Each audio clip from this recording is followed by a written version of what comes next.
gets the specialist care, are they able to get it? Washukiwa wawili wanaohusishwa na mauaji ya marehemu mbunge wa Kasipul Charles Ong'ondo Were wataendelea kuzuiliwa kwa muda wa siku 23. Kwa mujibu wa hakimu wa mahakama ya JKIA Irene Gichobi, wawili hao ambao ni Ibel Ocheng maarufu kwa jina la Dave Kalo atazuiliwa katika kituo cha polisi cha Lang'ata, huku Edwin Odhiambo Odwor akizuiliwa katika kituo cha polisi cha Gigiri.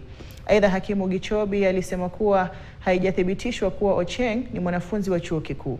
Kesi hiyo itatajwa tena mnamo tarehe 11 Juni mwaka huu.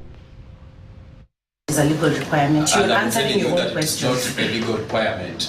You have not answered my question. Have you annexed any evidence to the effect of interference? It is not a legal requirement that I attach. But have you done it? It is fallacious, therefore, to say that when we attempt to limit this right, the state is exceeding its mandate, or rather its powers. And again, I've heard the state saying that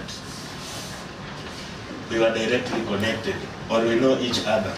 Sincerely speaking, before the court, Your Honor, I've met the first respondent here in court. In the upshot, considering all the circumstances of this case, I find merit in the application by the applicant, and the order sought to detain the first respondent at Lang'ata Police Station and the second respondent at Gigiri Police Station, respectively, is hereby allowed, but for a period of 23 calendar days in the first instance.